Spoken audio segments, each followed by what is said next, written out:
5 phrases. 5 leaders. Une révolution. Ces mots ont changé l'histoire de l'Afrique et peuvent changer votre vie. Commençons par celui qu'on surnomme Madiba. Dans l'Afrique du Sud des années 1940-1950, l'éducation était un privilège réservé à la minorité blanche. Les écoles pour Noirs manquaient cruellement de ressources, avec des classes surchargées et des programmes limités. Mandela lui-même a dû se battre pour recevoir une éducation.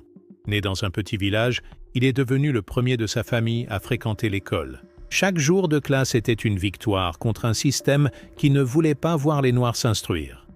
Même en prison, pendant 27 ans, Mandela n'a jamais cessé d'apprendre et d'enseigner. Robben Island est devenu l'université Mandela, où les prisonniers politiques s'éduquaient mutuellement. Devenu président en 1994, sa première priorité fut de démocratiser l'éducation. Il savait qu'une nation ne peut se construire que sur le savoir et la connaissance. Aujourd'hui, cette citation résonne encore. Elle nous rappelle que l'éducation n'est pas un simple droit. C'est un outil de libération, de progrès et de changement social. L'éducation est l'arme la plus puissante que vous puissiez utiliser pour changer le monde. Ces mots ne sont pas qu'une belle phrase. Ils sont le témoignage d'un homme qui a vécu cette vérité et l'a prouvé par son exemple.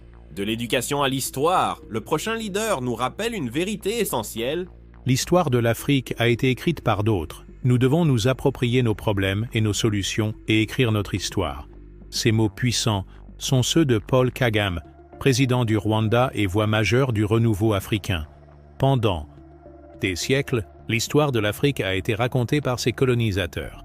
Dans leurs récits, l'Afrique n'était qu'un continent sombre, attendant d'être découvert et civilisé.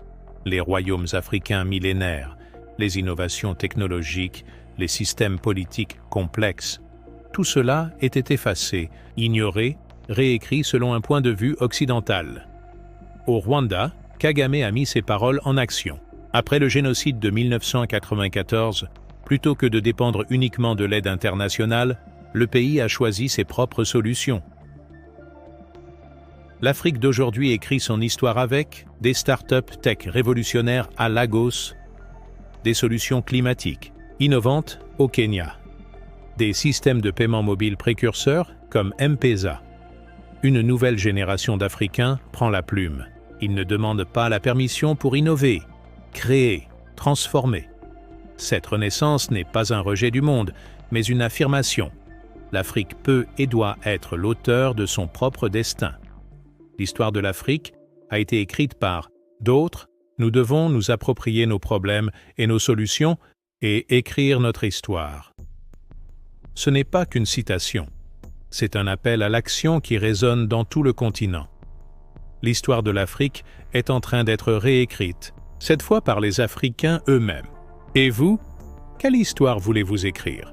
Mais pour écrire cette histoire, il faut être unis. L'unité fait la force, la division est la faiblesse. Ces mots simples mais profonds sont ceux de Kwame Nkrumah, le père de l'indépendance ghanéenne et visionnaire de l'unité africaine. 1957. L'Afrique est encore largement sous domination coloniale. Mais au Ghana, un vent de changement souffle. Nkrumah comprend une vérité fondamentale. Seule l'unité permettra la libération. Le 6 mars 1957, le Ghana devient le premier pays d'Afrique subsaharienne à gagner son indépendance. Mais pour Nkrumah, ce n'est que le début, car il voyait plus loin que les frontières du Ghana. Il disait souvent « L'indépendance du Ghana n'a aucun sens si elle n'est pas liée à la libération totale de l'Afrique. » Cette vision mène à la création de l'Organisation de l'Unité africaine, l'ancêtre de l'Union africaine actuelle. Aujourd'hui, cette vision prend vie à travers la zone de libre-échange continentale africaine. Les grands projets d'infrastructures transfrontaliers, les collaborations culturelles et artistiques, les mouvements de jeunesse panafricains. Mais les défis persistent. Les divisions artificielles héritées de la colonisation continuent de créer des tensions. Pourtant, partout en Afrique, de nouvelles formes d'unité émergent. Collaboration technologique, intégration économique régionale, échange culturel, mouvement de solidarité. L'unité fait la force, la division est la faiblesse. 60 ans plus tard, ces mots résonnent encore plus fort.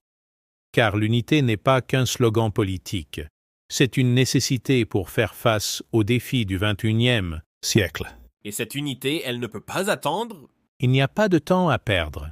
Ces mots, prononcés par Julius Nyerere, premier président de la Tanzanie, résonnent comme un appel à l'action qui traverse les décennies. 1961. La Tanzanie vient d'obtenir son indépendance. Nyerere, surnommé Mwalimu, le professeur, comprend que chaque minute compte dans la construction d'une nation. Les défis sont immenses. Une population largement analphabète, une économie à construire, des infrastructures inexistantes, une unité nationale à forger pour Nyerere. Attendre n'est pas une option. Il lance des programmes ambitieux, alphabétisation massive, village communautaire, développement agricole, éducation pour tous. Aujourd'hui, cette urgence d'agir reste d'actualité. L'Afrique fait face à de nouveaux défis, changement climatique, explosion démographique, révolution numérique, urbanisation rapide. Mais partout sur le continent, une nouvelle génération reprend le flambeau. Startups agrotechnologiques, solutions d'énergie renouvelable, initiatives d'éducation numérique, projets d'urbanisme durable.